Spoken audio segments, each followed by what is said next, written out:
Kembali lagi bersama kita di Sudut Cerita, menganalogi cerita dari sudut pandang kita.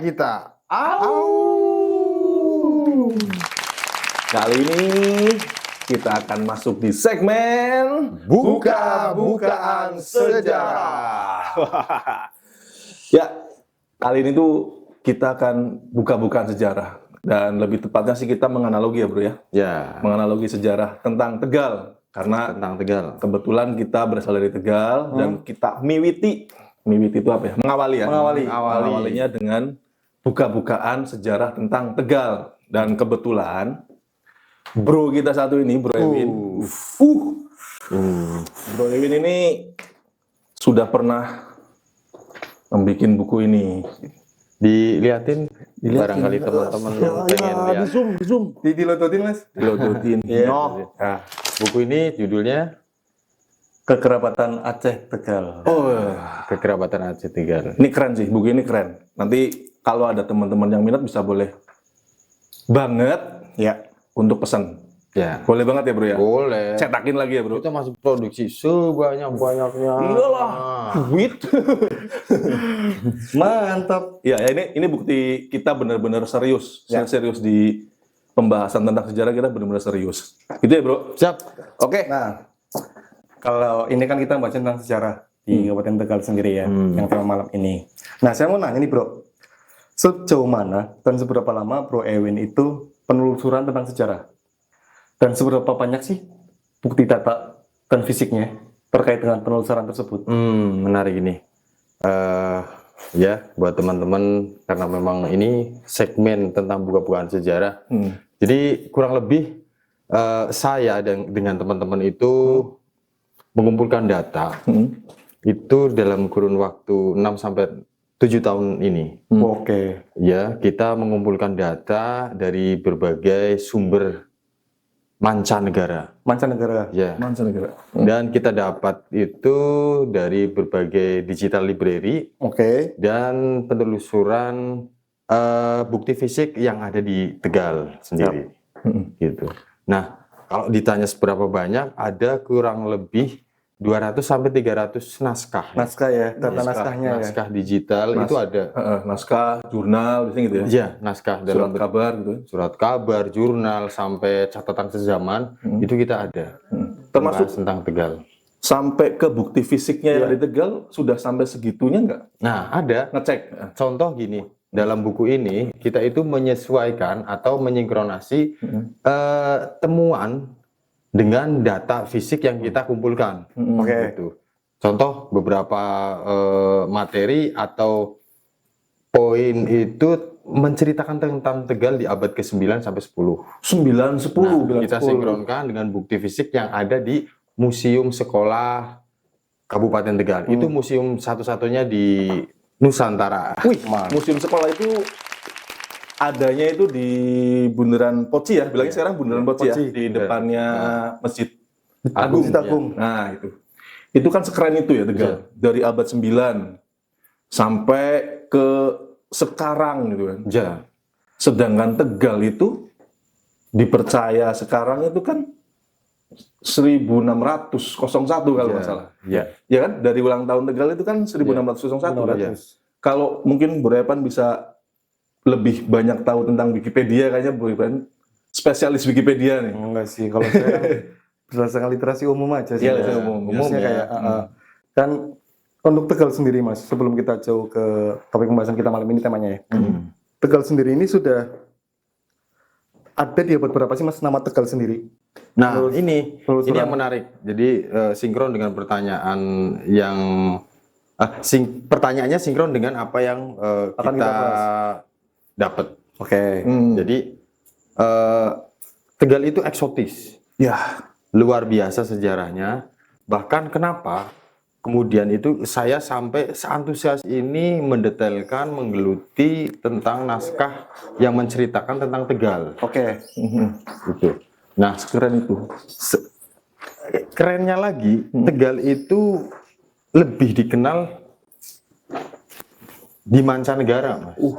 Lebih dikenal di Di mancanegara. Ya? mancanegara ketimbang setenar atau seviral di Nusantara. Nah, ini nih. Oke.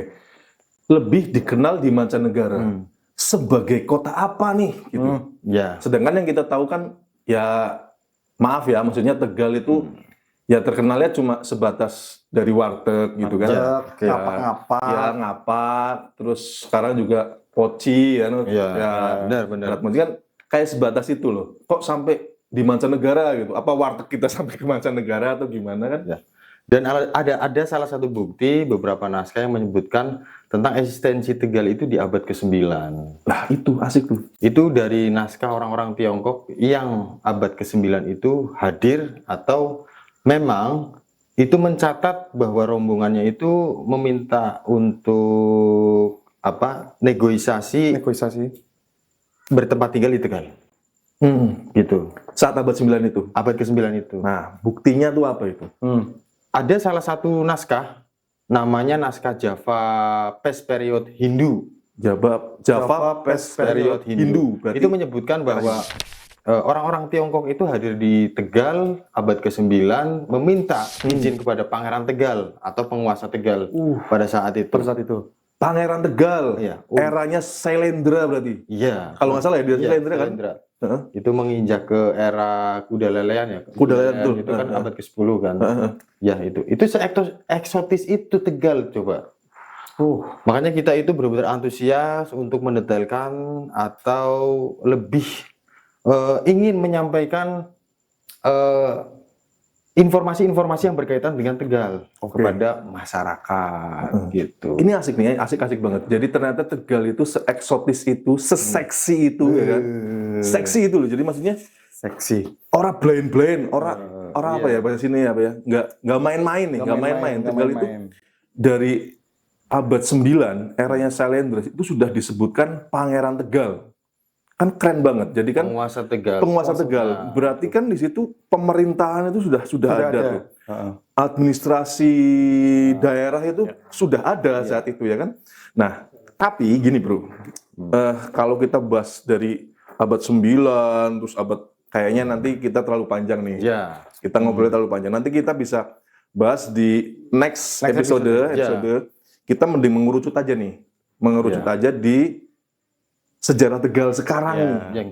Maaf, aku bilangnya sejarah Tegal sekarang. Jadi yang kita percaya itu kan sekarang Tegal itu berdiri ya, boleh dikatakan berdiri di 1601. Dan pendirinya itu Ki Gede Sebayu. Nah itu. Makanya kok ada range waktu jauh nih. Tapi kita fokus ke ini dulu. Hari jadi dulu nih. Karena kan kita lagi euforia nih, lagi pas euforia banget, lagi euforia. Tegal itu HUT-nya di tanggal 18 kemarin, 18 Mei 1601. Dan umurnya 424. 424. Nah, itu. Ini ada konektivitas apa nih? Kok bisa nyambungnya ke situ? Oh iya. Kira-kira Bro Ewin ada mungkin kita bilangnya setelah literasi atau mungkin ada jurnal atau mungkin ada babat Tegal ya, betul ya? Babat Tegal yang sekarang dipercaya untuk masuk ke Ki Gede Sebayu itu. Ya, oke. Jadi mengenai tentang hari jadi, saya menamakan bahwa hari jadi Kabupaten Tegal adalah produk hukum pemerintah daerah. Ya, setuju. Itu produk hukum yang mana produk hukum itu secara kesepakatan sudah benar-benar dilahirkan untuk ditetapkan sebagai hari jadi. Ya. Nah, tentang produk hukum itu saya teringat di hari jadi ini ada salah satu buku di 1994. Buku itu berjudul Panitia Penyusunan Hari Jadi. Ada bukunya ya itu ya, Bro? Ada. Terlepas dari informasi sekarang sejarahnya bagaimana, saya lebih tertarik untuk mendetailkan tentang buku itu. Oke, ini ya. Saya kunci di buku Panitia Penyusunan. Panitianya itu saat itu siapa, Bro? Kalau boleh. Pemerintah daerah. Dari pemerintah daerah. Pemerintah daerah yang Mm-mm. mengamanai Mm-mm. atau mempercayakan kepada YKPM. YKPM, oke. YKPM itu lembaga peneliti Mm-mm. Semarang, Ya, Semarang. ya, Betul. di tahun 1994 untuk menganalisa kesejarahan Tegal Mm-mm. beserta menyediakan opsi-opsi di mana Tegal itu bisa dalam kesejarahannya bisa dijadikan rujukan. Oke. Yang menarik, Mm-mm. tahu nggak bro? Ini buat teman-teman juga. Di dalam buku itu, Mm-mm. YKPM atau tim akademisi dari Semarang itu menyertakan beberapa ketokohan dari abad 15 sampai abad 17. Oh, itu berarti menyertakan dulu ini Iya. sebelum akhirnya dipilih tokohnya siapa? Ya, YKPM itu sudah menuliskan dari mulai abad ke-15 yaitu Mbah Panggung, Oke. Oke, Mbak Panggung nih ada satu. Martoloyo, Aksonegoro, Sonegoro. Sebayu, Oh, ini menarik. Amangkurat. Nah, Oke. ya kan? Saya menilai sisi positif yang mana dilakukan oleh YKPM karena beliau-beliau sendiri itu kan orang akademisi. Oke. Ya kan?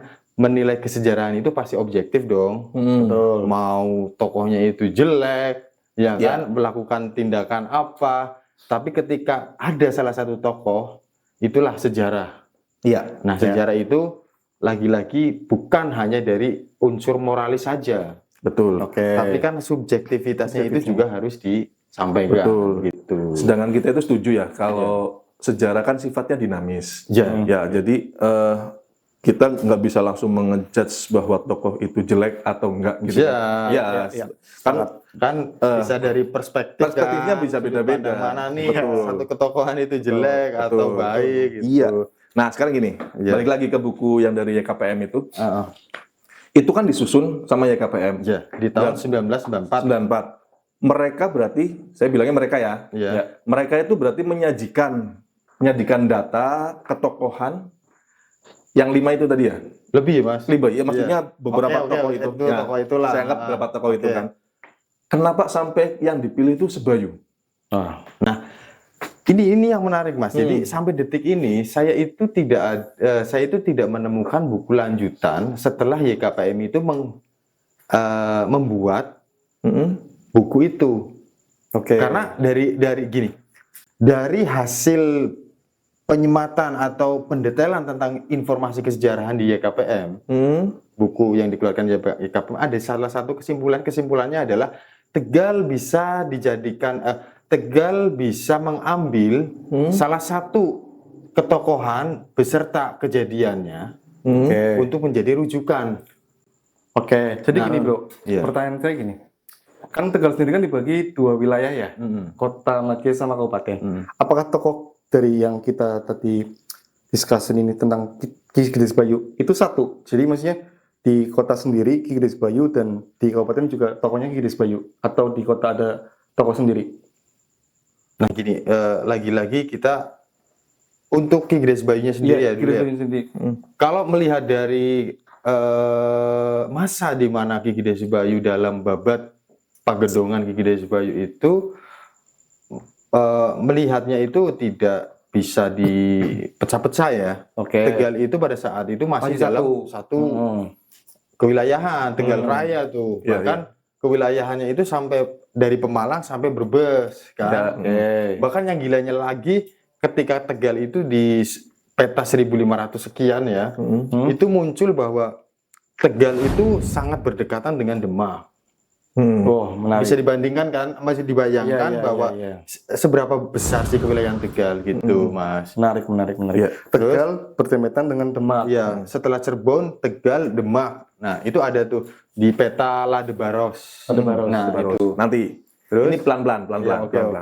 Jadi yang tadi kita selesaikan dulu nih. Oke. Karena kayaknya Tegal tuh sejarahnya tuh kayak mendesak banget itu loh. Jadi kalau kita ceritakan blak gitu kan. Nah, makanya kita tahan dulu pelan-pelan. Jadi gini. Hari jadi lagi nih. Ya, balik lagi dulu dong.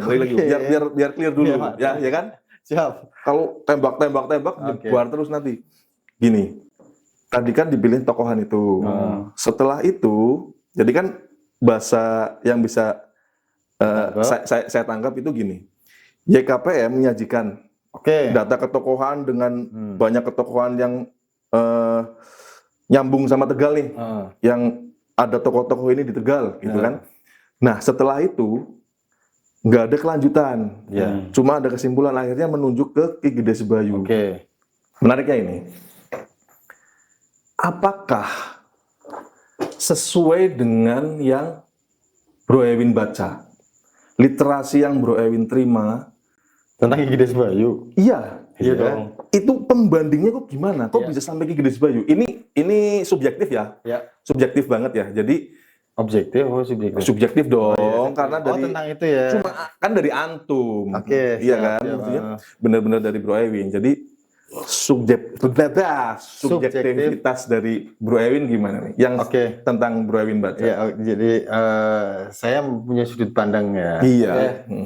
Jadi gini, pemerintah daerah itu menyesuaikan hari jadi itu berdasarkan buku Babat Pagedongan Ki Gede Sebayu. Bentar, itu berarti dibuat setelah Oh, itu 1900 sekianan. 1900 kan pada saat Babat Pagedongan. Iya, Itu 1000. kan setelah merdeka. Setelah merdeka. Bro. Oh, oke. Ya, 1945. Ya itulah. Ya, kan. setelah itulah ya. Babat Pagedongan itu. Mm-mm. Nah, maksudnya gini, Babat itu kan untuk analisis sejarah itu kan meskipun memang bisa ya menjadi informasi kearifan lokal, tapi sebaiknya Babat itu kan harus disejajarkan dengan naskah primer lainnya juga. Betul. Iya kan? Betul, setuju. Cuman kalau melihat dari Babat itu, masanya itu memang sangat tua. Ki Gede Sebayu itu. Iya, Oke. sangat tua. 1585 atau Iya, kan? 1585 itu Hmm. hadir di sini, terus dengan segala perannya, Ki Gede Sebayu itu akhirnya membuat satu pemerintahan di Tegal kan itu kan. Oke. Nah, cuman itu kan berdasarkan Babat tuh. Nah, oke. Nah. Jadi kalau menurut dengan literasi sejaman nih, biar asik toh, biar asik. Jadi kita pembandingnya itu dengan banyak literasi ya. Jadi bukan cuma satu literasi aja. Kita bukan berarti nggak percaya, tapi namanya kita menganalogikan harus ada pembandingan, Bro ya. Ya. Betul ya. Oke. Jadi pembandingnya itu kita cari yang memper. Memper itu ya yang pas mepet. lah. Pas. Syukur-syukur saat itu penulisnya itu hadir di zaman itu. Ya. Kan lebih asik kan? Ya. Nah, itu. Kira-kira di zaman era 1585 itu ada literasi apa, Bro? Ada buku apa di situ? Gini bro, jadi tentang penyertaan atau penyajian pembanding ya tentang Babat sendiri. Jadi di tahun 1580 atau 1885 itu 585. ya 1585 kita belum menemukan tentang naskah sejaman yang menyebutkan bahwa Tegal itu dipimpin oleh Ki Gede Sebayu. Oke. Ini selain Babat ya, selain Babat. Selain Babat. Malah saya itu dengan teman-teman itu menyingkronasi data sejaman, ketemu nama Ki Gede Sebayu Ya. itu di tahun 1650 naskahnya The Hand. Ya, beliau disebut sebagai Ki Gede Lurah Sah Bandar Pelawangan, orang kepercayaannya Purbaya. Pangeran Purbaya putra Panembahan Senopati. Putra Panembahan Senopati. Ya, Punya orang kepercayaan bernama Ki Gede Lurah atau Ki Gede Sebayu. Dan gelarnya Sah Bandar. Sah Bandar. Sah Bandar itu apa? Dijelaskan, coba. Kepala pelabuhan. Kepala pelabuhan. Nah, kalau orang Jawa itu menyebutnya juru demung. Iya kan? Iya kan? Nah, ini menarik Mas. Jadi kita itu benar-benar menginformasikan ini dan diskusi seringkali beberapa waktu itu diskusi dengan teman-teman. Teman-teman sebenarnya menemukan enggak sih naskah sejaman tentang Ki Gede Sebayu? Ya. Salah satunya itu Mas, The Hand. Dari naskahnya The Hand. Iya.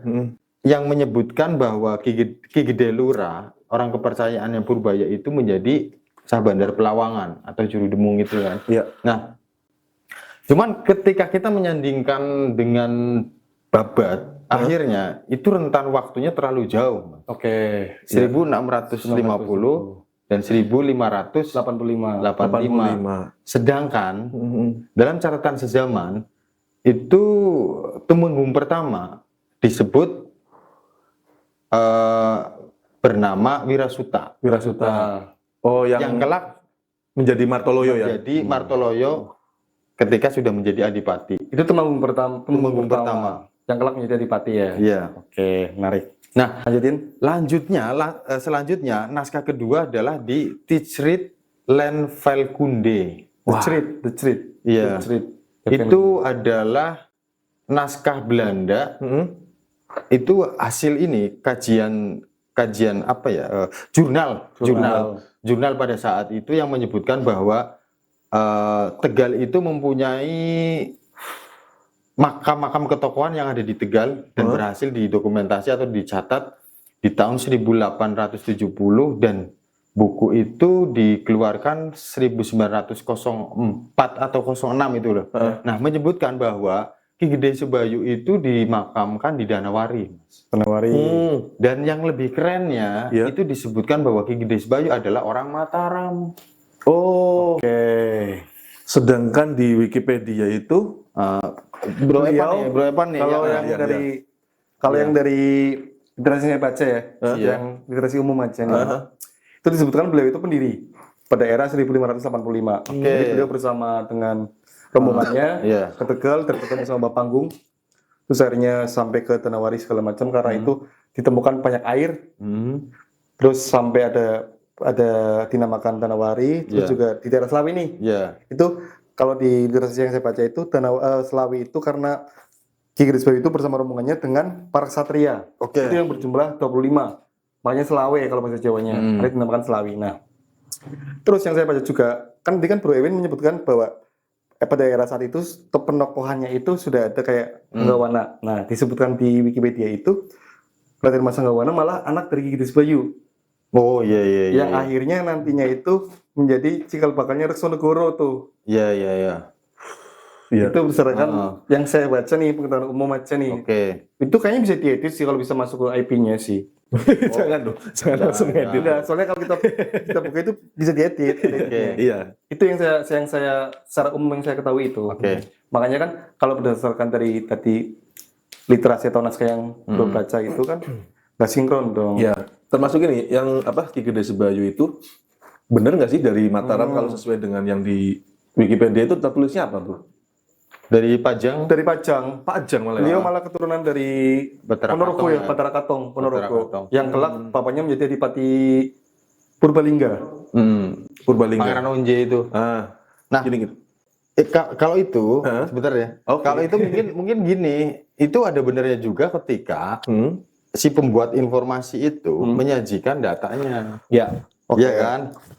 Gitu loh. Sedangkan dari babat dan informasi yang sekarang kita dapat itu sumbernya itu nggak tahu dari mana gitu. Yang babat itu ya? Iya.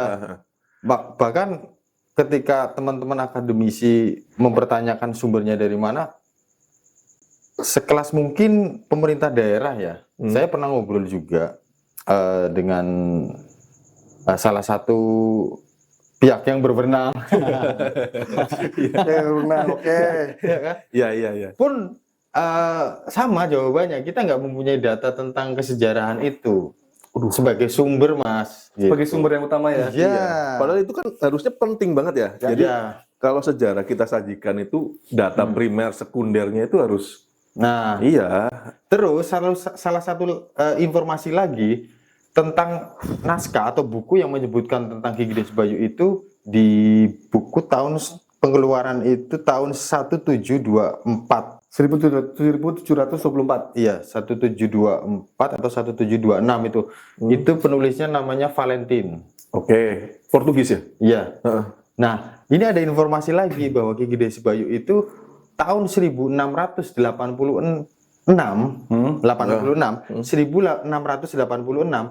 masih diangkat sebagai Bupati Pemalang. Ya, kalau dulu namanya Adipati, apa Tumenggung. Sebelum ini kan Ki Gede Lurah. Iya, Ki Gede Lurah. Diangkatnya kan dulu namanya bukan Bupati, namanya Adipati. Temenggung kan? Temenggung. Iya. Itu gelarnya kan Ingabei Sebayu. Nah, Ingabei Sebayu. jadi di 1686 itu Ki Gede Sebayu, yang kita sebut Ki Gede Sebayu itu diangkat sebagai Tumenggung Pemalang. Pemalang. Nah, malah Pemalang. Wetan. Ini wetannya ke sana. Wetan Oh, mana? wetan. Wetan. Sorry. Nah, ya tergantung yang nonton kan wetannya kemana. Pokoknya ke Pemalang gitu. Jadi malah di 1686 itu diangkat oleh Susuhunan Amangkurat Amral. Amangkurat Amral. Ya, Admiral kan. Admiral ya. Kalau kita sebut Amangkurat Amral. Iya. Jadi diangkat malah justru sebagai Tumenggung Pemalang. Iya. Tapi kita analogi sederhananya gini, Bro. Apakah mungkin sedangkan kita bicaranya itu 1601, apa mungkin di 1601 itu beliau diangkat sebagai Tumenggung atau Adipati sini gitu loh. Tapi kan rentannya juga Ya, iya kan? lumayan jauh. 1601 sama 1686. Berarti sepuh banget berarti kan? Iya. Misalkan ini analogi sederhananya gini. Umur 20 lah ya. Kita ambil paling kecil tuh 20 tahun. Sampai 86. 100 lebih beliau menjabat di Pemalang. Ya mungkin saat dulu ya kita wunos ya, kita nggak tahu umur orang-orang zaman dulu, leluhur kita mungkin lebih strong, dia umur segitu masih strong mungkin bisa. Ini analogi sederhana loh ya. Tapi ya kayaknya Terus di babat itu kurang. Oke. kesini 1585 loh bro. Ya, itu 1585. 20 lagi. 20 lebih mundur ke belakang. Iya. Ya kita bareng-bareng mikir ayo. Teman cerita bareng-bareng mikir. Iya, oke. Kira-kira nalar enggak sih ya? Nalar enggak? Ya kan? Nalar enggak di umur sekian beliau juga menjabat lagi di Pemalang, sesepuh itu gitu kan? Malah gini bro, saya akhirnya gini, otak-atik gatuk di tahun segitu. Apa jangan-jangan 1601 itu adalah tahun Saka? Nah, Iya kan? Karena kalau Masuk. 1601 tahun Saka, jika dikonversikan ke Masehi harus ditambah 78 tahun tuh. nah, Ya. kalau itu Benar. masuk, Masih itu masuk, masuk, ya itu kan? masuk. Ditambahkan jadi 1679. 2 tahun pasca Iya, diangkat. Amangkurat Amangkurat Amral diangkat. sebagai raja. Betul. Kalau itu masih, Masih masuk ya. iya di nalar masih masuk. Iya kan? Ini jangan-jangan itu gitu loh. Artinya begini, lagi-lagi sejarah itu kan dinamis ya. Jadi mungkin kalau beberapa teman-teman itu mempertanyakan sebenarnya seberapa dipercayanya sih Mas informasi yang Mas kumpulkan. Karena gini, teman-teman bisa cek juga. Buat teman cerita nih bisa Ya, cek nih. teman-teman cerita. Jadi sumber-sumber kita itu berdasarkan dari naskah primer yang memang dalam tahun 2023 kemarin itu digunakan sebagai sumber rujukan.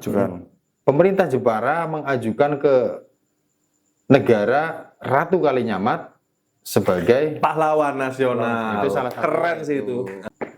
Tentang naskah yang diajukan, sumber rujukannya itu juga sama dengan naskah-naskah primer yang kita kumpulkan untuk menelusuri kesejarahan Tegal. Iya. Gitu teman-teman cerita. Iya. Jadi kita itu